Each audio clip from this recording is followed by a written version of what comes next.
ఏసక్క నిన్నగాక మొన్న వచ్చి ఏంటి మా తనుజక్క మీద పడ్డా అంటే బయట మొత్తం చూసేసి వచ్చేసి ఇక్కడ ఎవరు ఎలాగాడుతున్నారో తెలిసేందుకు వచ్చేసి ఇక్కడ వచ్చి నువ్వు షోయింగ్ చేయడం అవసరమా? నువ్వు ఉండాలి కరెక్టే, కానీ మరి తనుజక్కకి పోటీ చేయడంత సీన్ అయితే నీకు లేదు నాకు తెలిసి. ఎందుకన్నా తనుజ గేమ్లో నెంబర్ 1. ఎమోషన్స్ ఉంటాయి, లవ్ ట్రాక్. నువ్వు లవ్ చేయలేదా బయట? ఇప్పుడు ఏదో గుంటా కొంచెం ఏదో ఆశపడి ఉంటారు, కొంచెం లవ్ అన్నాక వస్తుంది మరి ఏజ్ అలాంటిది. అంతేగాని నువ్వు ఓకే పెద్ద ఏదో బయట సీరియల్లో మొత్తం ఇవన్నీ సీరియల్ యాక్ట్ చేసినట్టు ఎక్కడ చేయొద్దు అని నీకు నచ్చినట్టు మాట్లాడడం కరెక్ట్ కాదు. అలాగే సుమన్ శెట్టి అన్న సూపర్, మంచి పాయింట్స్ తీశారు తనుజ విషయంలో మాత్రం. ఇలాగే కంటిన్యూ అవ్వండి, మీరు కూడా టాప్ 5లో ఉంటారు.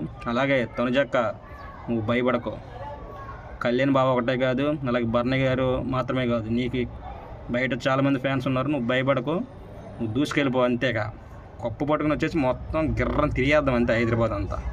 ఓకే, జై హింద్. మీ కంటెస్టెంట్ ఎవరో కామెంట్ సెట్లో కామెంట్ చేయండి.